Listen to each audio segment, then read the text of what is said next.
கேரளாவில் நடைபெற்ற 70வது தென்னிந்திய பிலிம்பேர் அவார்ட் சவுத் விருது விழாவில் தமிழுக்கான சிறந்த நடிகர் விருதை பெற்ற சிவகார்த்திகேயன் மேடையில் பேசிய விஷயம் ரசிகர்கள் மத்தியில் கவனத்தை பெற்றுள்ளது.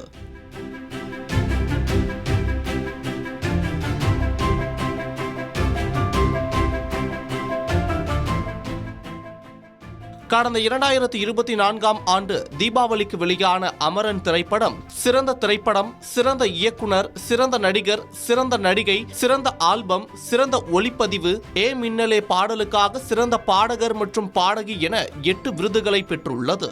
விருது பெற்ற நடிகர் சிவகார்த்திகேயன் ஆரம்ப காலத்தில் தனுஷுடன் இருந்த நினைவுகள் பற்றி உருக்கமாக பகிர்ந்திருக்கிறார். விருது பெற்ற பின் சிவகார்த்திகேயன் பேசுகையில், இந்த பிலிம்பேர் விருதுதான் எனது முதல் விருது. நான் முதல் முறை இந்த விழாவுக்கு வந்தது தனுஷ் சாருடன் தான். 13 ஆண்டுகளுக்கு முன்னர் வந்தேன். அவர்தான் சும்மாவா ஜாலியா போயிட்டு வரலாம் என்று என்னை அழைத்து வந்தார். அப்போது எனக்கு 2வது வரிசையில் சீட் ஒதுக்கப்பட்டது.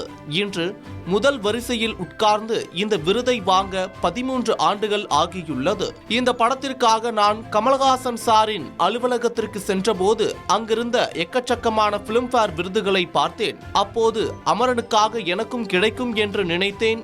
இன்று அது கிடைத்திருக்கிறது. முக்கியமாக என் ரசிகர்களுக்கு நன்றி.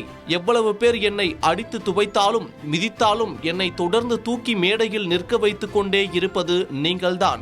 உங்களுக்கு பிடித்த நான் இன்று பிலிம்பேர் அவார்டுடன் நிற்கிறேன் என்று மகிழ்ச்சியுடன் தெரிவித்துள்ளார். சில வருடங்களாகவே தனுஷ் மற்றும் சிவகார்த்திகேயன் இருவருக்கும் பகை இருக்கிறது என்றும், சிவகார்த்திகேயன் தனுஷ் செய்த உதவிகளை எல்லாம் மறந்துவிட்டார் என்றெல்லாம் சில விமர்சனங்கள் எழுந்த நிலையில் தனுஷை குறிப்பிட்டு பேசியிருப்பது ரசிகர்கள் மத்தியில் கவனம் பெற்றுள்ளது.